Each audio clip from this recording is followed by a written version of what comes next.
DiscerningHearts.com presents a very special conversation entitled Prayer in This Present Moment with Deacon James Keating. Deacon Keating is a professor of spiritual theology at Kenrick-Glennon Seminary in St. Louis, Missouri. For over a decade and a half, he also served as Director of Theological Formation at the Institute for Priestly Formation, located at Creighton University in Omaha, Nebraska. He has given more than 400 workshops on moral theology and spirituality and continues to regularly conduct retreats. He is also author of numerous books, including Remain in Me, Heart of the Diaconate, and Listening for Truth. Prayer in This Present Moment with Deacon James Keating. I'm your host, Kris McGregor.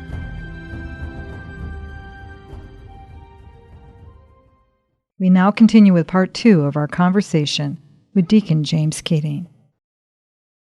I think in some ways there is that need for a study, and in our tradition we've always called that catechetical.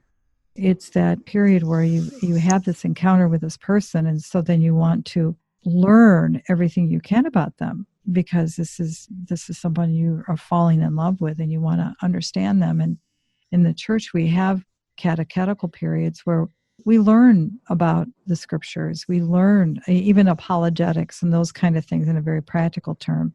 And we do learn elements of prayer. There's a point when we say yes to all of that. And for the one who is baptized, who says yes, they enter into a whole different dynamic, don't they? And it's the mystery. It's the mystagogia.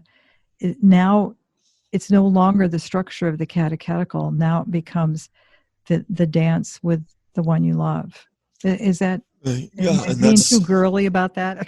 Well, you are kind of, you are inevitably girly, but that's okay. Yeah. We all like girls. The thing about being girly is, that whole protection of the communion. That's one of the most beautiful gifts, the feminine genius of John Paul is that the feminine protects the communion. And so that's one of the gifts we all have to listen to and listen for. The problem with the catechetical, of course, is that it was hijacked by the academic. It was hijacked by the school. And then it became school. It became, on par with studying social science or something. And the kids all knew that, and then the adults knew it in college. And then all of a sudden, this beautiful mystery of salvation became boring because it became a 3-credit class. And no matter how much you love God, you don't want to squeeze your relationship with someone you love into a 3-credit class. So we have to figure out a way, and I know there's probably lots of catechists who are trying to do this, but to figure out a way how to keep the relationship front and center when we fall in love and want to know more. It's how do we know more? What is the content of the knowing more? And that we never lose the fact that Pope Benedict said endlessly that what we're looking at and beholding and wanting to know is a person, not data. And as long as we are trying to share a person, then people who are in love with that person will stay interested. But once we desiccate it and remove the person and look at it under a microscope like it's an object, well, then it becomes school. And people get bored with school. And then they collapse their boredom into an equivalence with religion. Oh, I guess Jesus is boring. I guess God's boring. And that's been the horror of the corruption of catechesis, not true catechesis, but the corruption of it, is its reduction to schooling. And so we're afraid, though, to perhaps separate it from a schooling model, because we're always afraid that, well, then we won't have the carrot and the stick and no one will come. And of course, I don't have to worry about the finances of parish or a parish school, so I can say something as reckless as, who cares? Who cares if they don't come? Half the kids that come leave anyway because you bored them to death, because you weren't actually sharing the mystery, you were sharing data. And they have data out the yin-yang, these kids. They have more data than, people over 50 would ever have in their life. So they don't need data, they need a person. And the person can be communicated catechetically by reverencing the mystery. And that usually means not beating a dead horse. So once we have enough catechesis for the year, you can go home now and you can keep worshiping, go to Mass, say your prayers with your parents, and then come back again, and we'll delve into the mystery as you progress and develop yourself. As chronologically and emotionally you mature, we'll come back, and maybe we'll have another summer of catechesis, or we'll have another every third month week-long retreat where we explore the mystery together. I don't know, some kind of model that doesn't reduce all of this to what most Americans hate the most, going to school. With data, you can control it. And I think what happens sometimes is because there are those who will, I'll just say, ascend to a leadership role. And I'm thinking not just priests, but I'm talking about pastoral ministers and those, and I'm probably in that boat myself, the professional layperson in the Catholic Church. We will say, this what's worked for me, and so this is what you need to do. Mm-hmm. And you're going outside those parameters. You're not within what worked for me, or here's all the things you need to know. Like somehow you're going to be tested, and then you're going to have the great graduation ceremony. And I'm not trying to ridicule that, because in all reverence, there are moments of passage in all relationships, just like when we have that entrance into baptism and confirmation. Those are all beautiful things. But when we make them, as you alluded to, a carrot, or you've studied this much and you've learned this much, now you've just graduated as a spiritual director, and you may not have that relationship, or God may not have given you that charism. We have to be very, very, that's where the listening comes in, isn't it? I mean, that's where we have to be very careful. We make passages to a new depth of relationship. And so just in the example we were talking about with catechesis that had become corrupted, the passage was out of the relationship. That's the corruption. I graduated, I was confirmed, or whatever you want to call it, and now the relationship is over. That's the great corruption. Of course, there are passages, but the passages are into greater depths of communion, not some type of leaving the relationship behind as a whole. And the comment about spiritual leaders is we don't really make the gate very high, because we're so afraid we won't have enough leaders. We've always been that way. Mm-hmm. We think that there are so few people who will come and lead the church that let's lower the bar. And I think that, of course, the higher you raise the bar, the more spectacular leader you're going to get. And the fears that you had that we don't have enough leaders will actually be embodied. The fears that you were trying to protect, we're going to have not enough activities or not enough evangelization. Well, if you have the best leader, then he will or she will embody the best, and it will be a multiplying effect. But if you have 10 poor leaders, well, people will just, dissipate. They'll leave. They're not going to put up with it. So this fear that we need 10 priests, 10 more priests, 20 more deacons, 100 more nuns. Why? Do we? Why do we need that many? We need people who have been called, discerned that their personalities are bridges to evangelization and not obstacles, and that possess the natural and spiritual gifts to lead others, again, not to the parish property, not to themselves, but to this is my body and this is my blood. And then Jesus can have his way with them. We keep thinking we have to have leaders to keep people on church property. We don't. We actually need leaders that push them toward the Eucharist, so that the Eucharist can fill them to such a level that they transform culture by their embeddedness within it. It has nothing to do with people hanging around parishes, or we need more teachers or more priests or more deacons. We just need good ones so that the lay people can be good lay people and transform culture out of the power of their obsession and their absolute love and fascination with the Eucharist. That's the mark. A while ago, Ratzinger said, there's only a few things that the church is for. It's just one of them is evangelization. The other is to worship God. That's about it. Charity, worship God, tell others about it. It's very simple. But fear makes us think we need all kinds of these people hanging around who we have let over the gate that should have been a lot higher. Whenever you talk that way, people get mad. Who are you to raise the bar when God calls someone? Well, who are you to think God called you? It goes both ways. Mm-hmm. This whole thing has to be discerned better. Who's receiving the call? And then it's within the power of the church to discern if you actually have received a call. And the answer to whether or not you've received a call is when the church says you have or you haven't. And you can go away mad if you want, or you can go and fight and find another bishop or find another pastor. But maybe you should just sit there and say, maybe I wasn't called.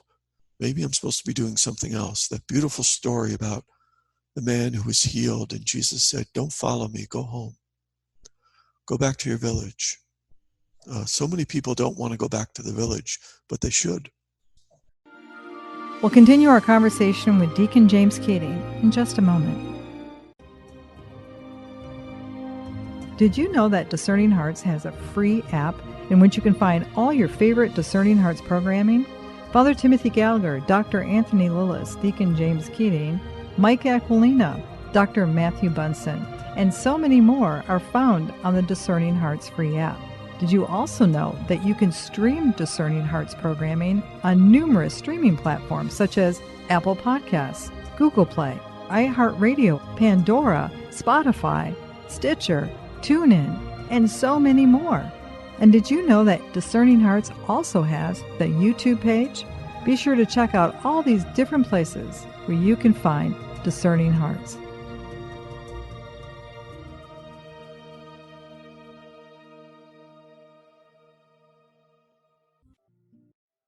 Litany of Humility. O Jesus, meek and humble of heart, hear me. From the desire of being esteemed, deliver me, Jesus. From the desire of being loved, deliver me, Jesus.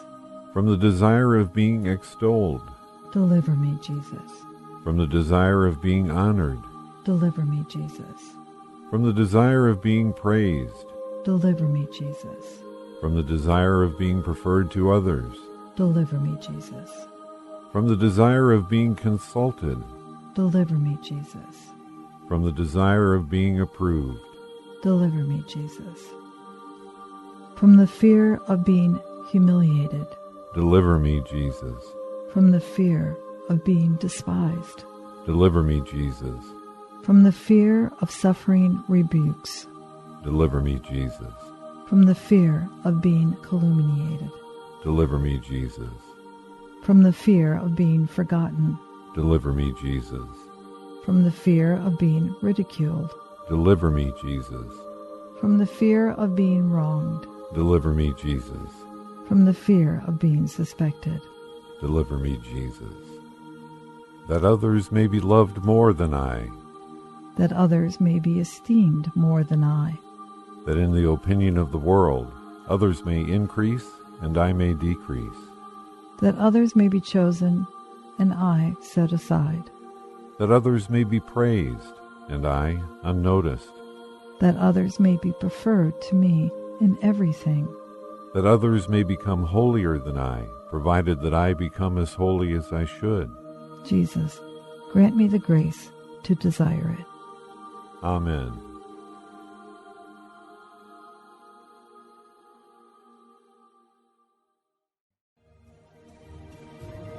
Hello, my name is Deacon Omar Gutierrez, and I want to ask you to support Discerning Hearts in a special way. We, Kris McGregor, the board, and I all know that not everyone listening can help financially. We know we have listeners from all parts of the world, and we have made a commitment since the beginning to make the truths shared through Discerning Hearts totally free. So while you may not be able to contribute financially, what you can do is certainly pray, but also give us positive reviews on whatever platform you use to listen to us. If it's iTunes, Android, Stitcher, Spotify, however it is that you get these podcasts, or if you're on YouTube and you like our videos, please give us a good rating and write a review. The more good ratings and reviews we get, the higher our profile, and the more listeners will discover us, listeners who may have the means to contribute in the future. Please consider rating us and writing a positive review today.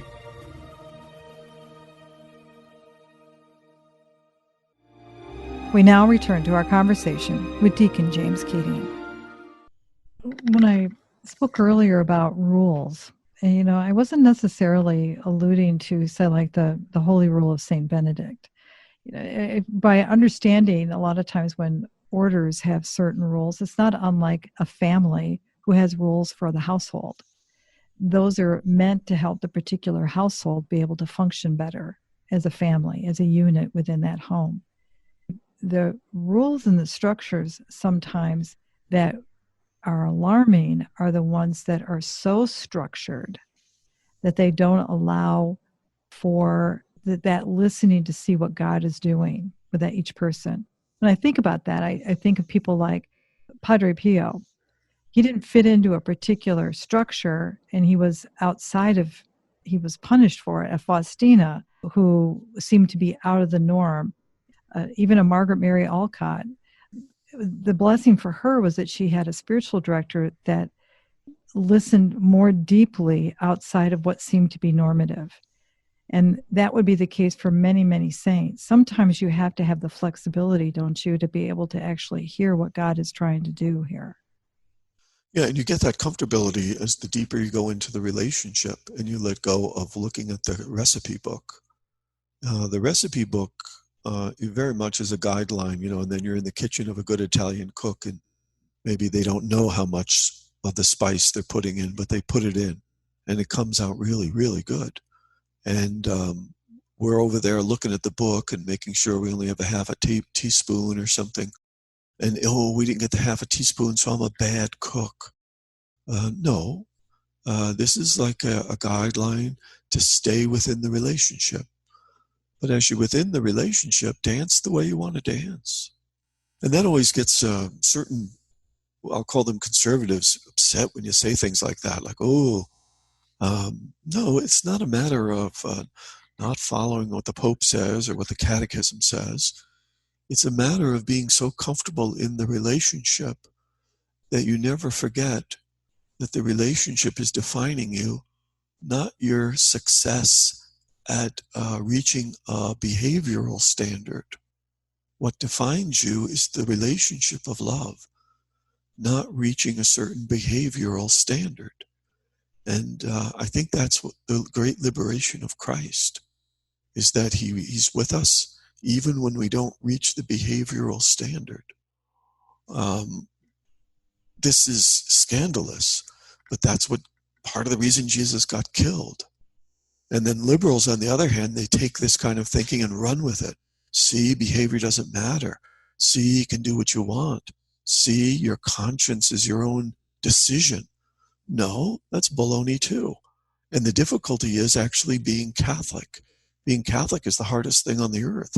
And that's why we have so many people racing to a conservative, rigid world, or racing to a loosey-goosey liberal world, is because actually being Catholic is a hard thing to do. It's actually hard to be loved and let yourself be loved long enough and deep enough so that your behavior changes as a result of that love. The thing the liberals hate is they think they're being imposed upon. They think that somehow the Pope and the Church and the Catechism are cramping their style.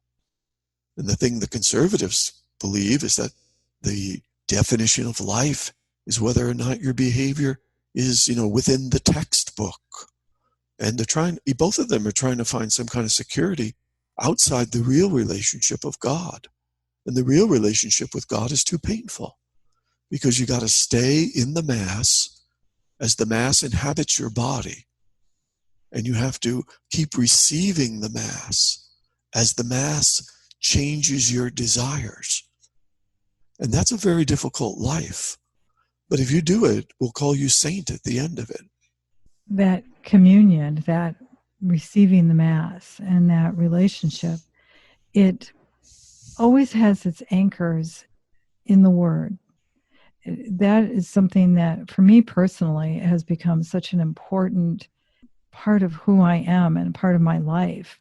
It's the Word, the capital W, it's Christ, but it always anchors me and you hear it in the Mass everywhere. The Word is all over and in, through, with, and in the Word, in Him.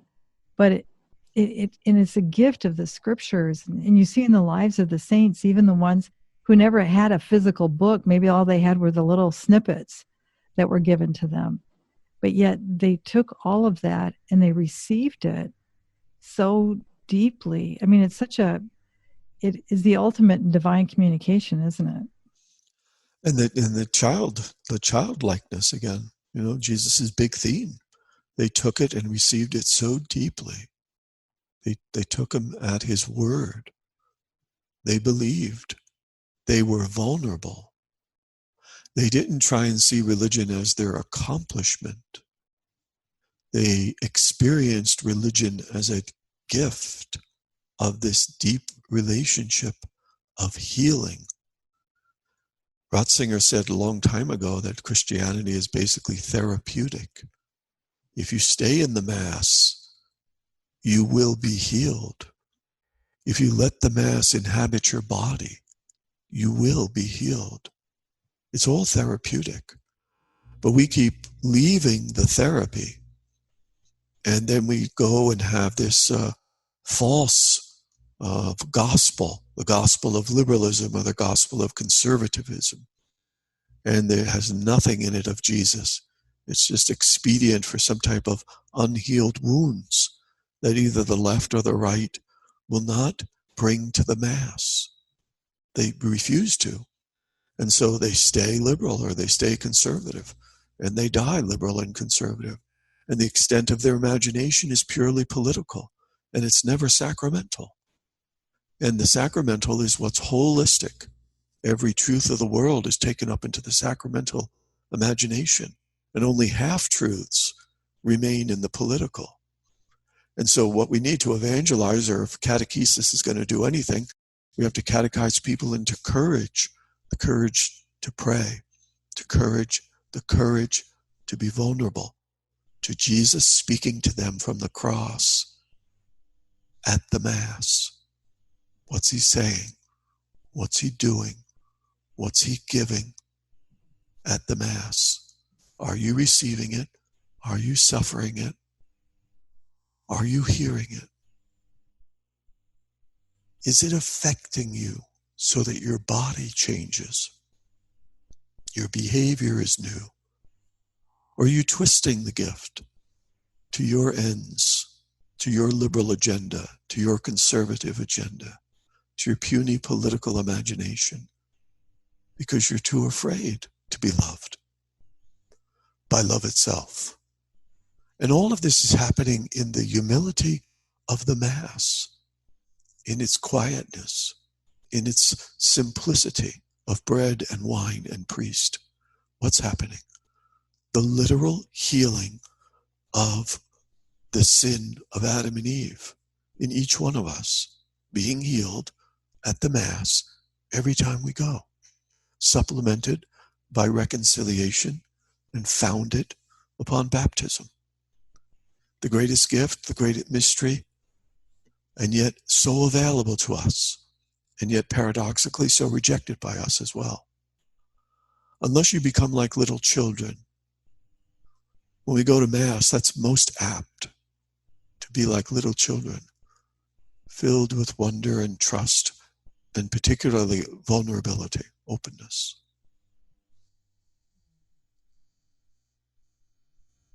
In concluding this portion of our conversation, what would you say to those who they're trying in so many different ways with so much noise to discern that authentic voice, that true voice of the Master who is calling out to them from within themselves? Yeah, again, there's only two sources: the Pope and the saint. Those are the only two voices you need to listen to. And of course, by that I mean incarnated in our own time. Of course, those two reflect the voice of Jesus, the magisterium of the church, and the saint. Just live with those two. Stop making it so complex. You don't have to run to every workshop. You don't have to listen to every guru. You just, what's the magisterium teach? Meditate, chew on it, pray over it. Read the lives of the saints. Done. Thank you so much, Deacon Keating. Thank you. Good to be with you, Kris. You've been listening to a special conversation entitled Prayer in This Present Moment with Deacon James Keating. To hear and or to download this conversation along with hundreds of other spiritual formation programs, visit discerninghearts.com. This has been a production of Discerning Hearts. I'm your host, Kris McGregor. We hope that if this has been helpful for you, that you will first pray for our mission, and if you feel us worthy, please consider a charitable donation, which is fully tax deductible, to help support our efforts. But most of all, we hope that you will tell a friend about discerninghearts.com and join us next time for more from Deacon James Keating.